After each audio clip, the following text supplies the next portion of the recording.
করে দিবে। একটাও আস্তানা রাখা হবে না ইনশাল্লাহ। বাংলার এই স্বাধীন মাটিতে হবে না। আমরা পাশাপাশি দাবি করছি, আজকে যে স্বৈরাচার আতুরঘর ভেঙে দিচ্ছি, আমাদের ছাত্র জনতা ভাই শহীদ হয়েছে, যাদের পুনর্বাসন দরকার।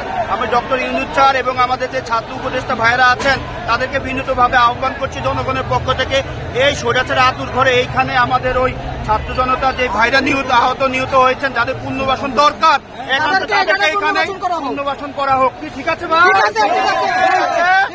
আর আরেকটা কথা, স্বৈরাচার যেখানে যে বাংলাদেশে টুক করে এসে আবার আমাদেরকে হত্যা করতে চেয়েছে, আমরাও যেখানে স্বৈরাচার আতুরঘর থাকবে টুক করে যে ওইটাও উচ্ছেদ করে দিব বাংলাদেশ।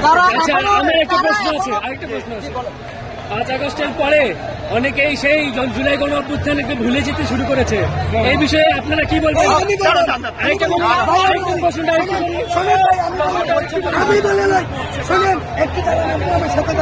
আমি বলি এই বটাল আমার টাকার কিনা, তাই না? আমার টাকার কিনা, আমার গাম ছুটতেছে। আমি জুলাইয়ে জুনে গাম ছুটাইছি, দাঁড়ান, আমি গাম ছুটাইছি।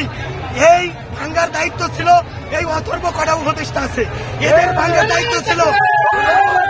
আমার নিজের খাইয়া জুলাইয়ে তোমাদের পরিবেশ বানাই দিছি, এখন আবার এইগুলি ভাঙবো, এর চেয়ে অপমানের আমার কাছে নাই। কোনো বিরোধিতা নাই। পার্থক্য থাকতে পারে, মতের পার্থক্য থাকতে পারে, কিন্তু স্বৈরাচারের পুরস্কার আমাদের মধ্যে কোনো বিরোধিতা নাই।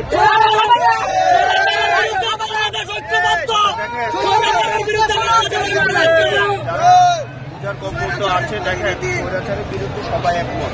আর যারা বললেন যে আন্দোলন বিমুখ হয়নি, যেখানে স্বৈরাচার আবার আসতে যাবে, আমরা ছাত্র জনতা আজকে দেখেন মানুষের মিলন মেলা হয়েছে আতুরঘর ভাঙার জন্য লক্ষ লক্ষ জনতা, যেখানে স্বৈরাচার আবার মাথাচাড়া দিবে লক্ষ জনতা সেইভাবে